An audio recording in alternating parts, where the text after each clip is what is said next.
উত্তর লেখার কৌশল আমি অনেক দেখেছি।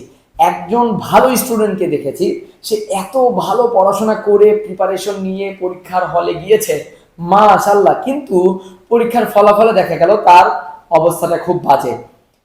কেন বাজে? আমরা যখন খাতাটা দেখলাম, খাতাটা দেখার পরে দেখা যায় তার খাতার অবস্থা খুবই বিচ্ছিরি। এই ক্ষেত্রে করণীয় কি?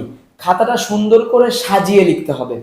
একজন স্টুডেন্টের হাতের লেখা যদি মধ্যম সাইজের হয়, সে যদি খাতাটা সুন্দর করে গুছিয়ে লেখে, আর একজন স্টুডেন্টের তার হাতের লেখা যদি খুবই ভালো হয়, সে যদি খাতাটা সুন্দর করে গুছিয়ে না লেখে, একটা প্রশ্ন লেখার পরে আর একটা প্রশ্ন লেখার সময় মাঝখানে 3 আঙ্গুল ফাঁকা না দেয়, তাহলে সেই স্টুডেন্টের খাতা যে পরীক্ষক কাটবে, যে শিক্ষক উত্তরপত্রটা দেখবে, সে কিন্তু বিরক্ত হয়ে যাবে।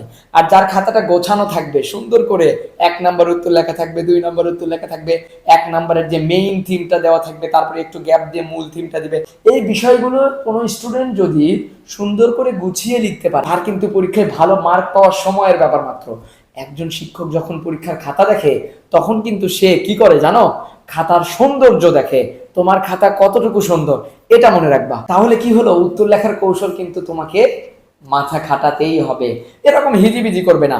একটা প্রশ্ন লিখলে তুমি আবার 14 নম্বরে গেলে, আবার তুমি 2 নম্বরে আসলে, আবার তুমি 13 নম্বরে গেলে, আবার তুমি 3 নম্বরে আসলে, এমন যেন না হয়। তুমি একটা কাজ করবে, তুমি 1 নাম্বার করলে 2 নাম্বার পাচ্ছ না, 3 নাম্বার করবা, 4 নাম্বার করবা, 5 নাম্বার করবা, 6 নাম্বার করবা। এরকম ধারাবাহিকতাটা যেন তোমার খাতার ভিতরে থাকে।